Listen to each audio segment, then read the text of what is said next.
Hurricane Melissa has just been confirmed as the strongest hurricane ever recorded in the Atlantic Ocean by maximum sustained wind speed. 95 people are dead across the Caribbean. $8.8 billion in damage has been inflicted on a single island nation. A wind gust of 252 miles per hour, the highest ever measured inside any tropical cyclone on Earth, was captured by instruments falling through the eye wall. Jamaica, a country of fewer than 3 million people, lost roughly 40% of its annual economic output in less than 24 hours. And the record that Melissa tied had stood unchallenged for 45 years. But here is the detail that tells the real story. On the afternoon of October 28, 2025, the eye wall of a Category 5 hurricane passed directly over Westmoreland Parish in western Jamaica. In the town of Savannah Lamar, winds tore rooftops from buildings and hurled debris through the streets. In Black River, roughly 90% of structures lost their roofs. Entire neighborhoods were reduced to timber and rubble. Streets disappeared under mud and floodwater. Coastlines became unrecognizable from what they had been just hours before. The aerial footage that emerged in the days afterwards stunned the world, and the devastating truth is that forecasters saw every hour of it coming. To understand how the Caribbean arrived at this moment, you have to rewind the clock and watch the timeline compress. In mid-October 2025, a tropical wave rolled off the West African coast and drifted westward across the Atlantic. By October 16, the National Hurricane Center flagged it for possible development, but at that point it was unremarkable, just another ripple in the atmosphere. On October 19, the wave passed through the Windward Islands into the Caribbean Sea, where sea surface temperatures were running between 30 and 31 degrees Celsius, roughly 86 to 88 degrees Fahrenheit. Those temperatures were far above the 26.5-degree threshold that fuels hurricane development. On October 21, forecasters at the National Hurricane Center classified the system as Tropical Storm Melissa over the central Caribbean south of Haiti.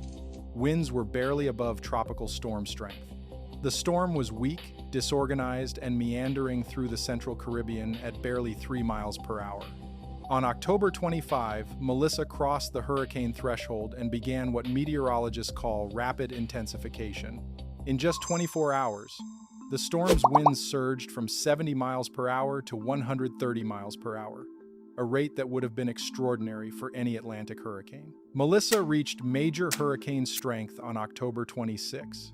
By dawn on October 27, she had exploded into a Category 5 hurricane with sustained winds of 160 miles per hour. And then, something remarkable happened that almost never occurs in storms of this magnitude. Melissa did not undergo an eye wall replacement cycle. In most powerful hurricanes, the inner eye wall collapses and is replaced by an outer one, temporarily weakening the storm. Melissa skipped that process entirely, allowing her core to keep tightening and her winds to keep accelerating without interruption. Here is the science behind what made this storm so dangerous. The Caribbean Sea in late October 2025 was not behaving normally. Sea surface temperatures had been running at record or near record levels for months.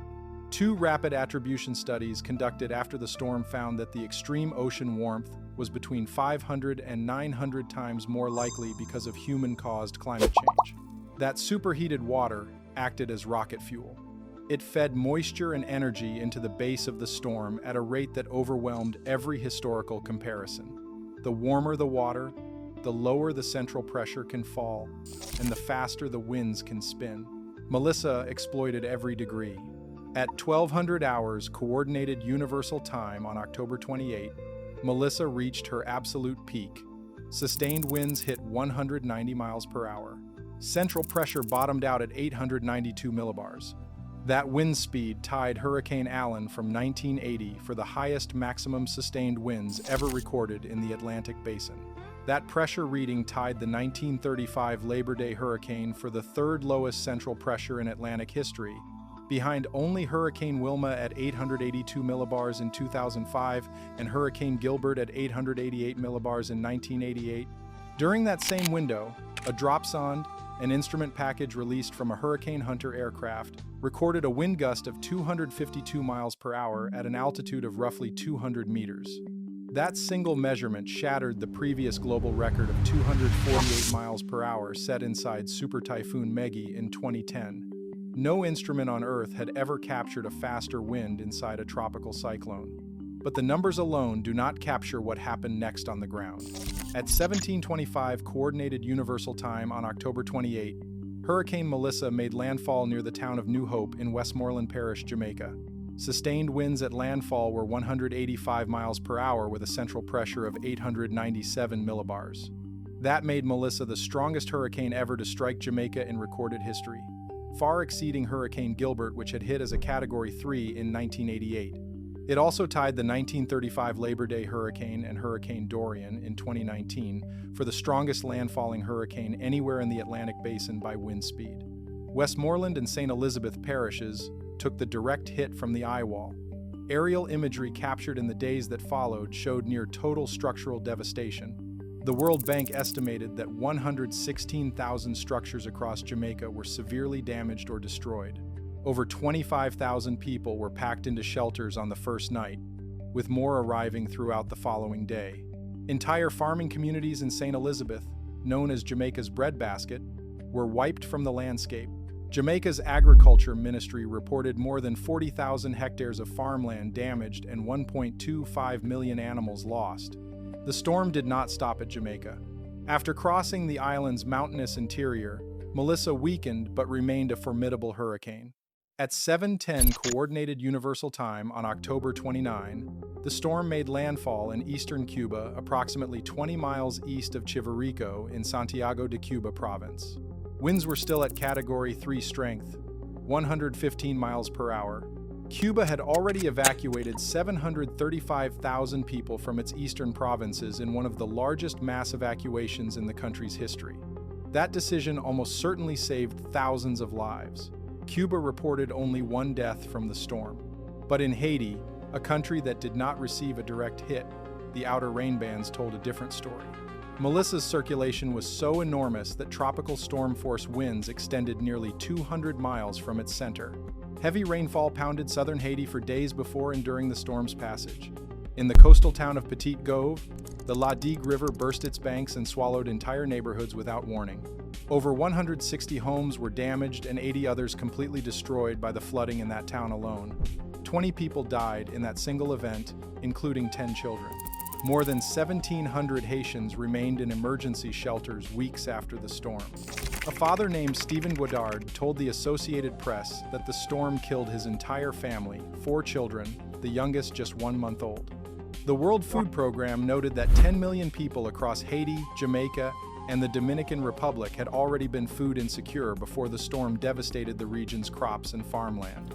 The final death toll across the Caribbean reached 95. 45 in Jamaica, 43 in Haiti, 4 in the Dominican Republic, 1 in Cuba, and 2 additional deaths attributed to the storm elsewhere in the region. Another 90,000 people remained displaced more than a month after the storm. The International Federation of the Red Cross reported that in Cuba, fuel lines stretched for days, food was scarce, and only 40% of the country had electricity, with even major cities receiving just 4 to 6 hours of power per day. In Jamaica, nearly 500,000 people remained without power in the western parishes weeks after the storm. As of January 2026, many communities in western Jamaica still lacked electricity, road access, and clean water. Jamaica's National Water Committee announced it would write off unpaid water bills for customers who had not received water since the hurricane. Now here is the part of this story that most people are not discussing. Hurricane Allen, the storm that held the 190-mile-per-hour record alone for 45 years, formed in August of 1980. Allen was a monster in its own right, reaching Category 5 intensity 3 separate times during its life, a feat almost unheard of in Atlantic hurricane history.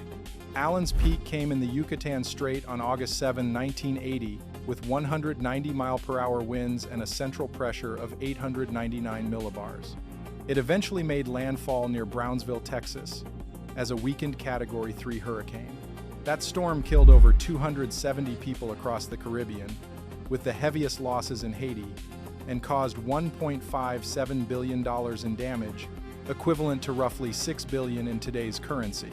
For 45 years, no Atlantic hurricane matched Allen's peak wind speed. Several came close. Gilbert in 1988, Wilma in 2005, Dorian in 2019, and Milton in 2024 all reached 180 or 185 miles per hour. None hit 190. And then Melissa did it over water that scientists measured at roughly 1.5 degrees Celsius above average, powered by an ocean that climate researchers say is being fundamentally altered by rising global temperatures. The attribution studies attach specific numbers to that alteration. Climate change increased Melissa's peak winds by approximately 10 miles per hour and boosted her rainfall totals by roughly 10%. Without the additional ocean heat, Melissa might have been a powerful Category 5 hurricane. With it, she tied a record that had seemed untouchable. Jamaica's Economic Growth Minister, Matthew Samuda, spoke at the 2025 United Nations Climate Change Conference in November and summarized the situation in a single sentence. He told delegates that Hurricane Melissa changed the life of every Jamaican in less than 24 hours. The total physical damage of $8.8 billion represented roughly 1/3 of the country's entire gross domestic product. Jamaica activated a catastrophe bond issued in 2024 through the World Bank, releasing $150 million for immediate recovery. The United Nations launched a $74 million appeal for Cuba alone, targeting 2.2 million people across 4 eastern provinces.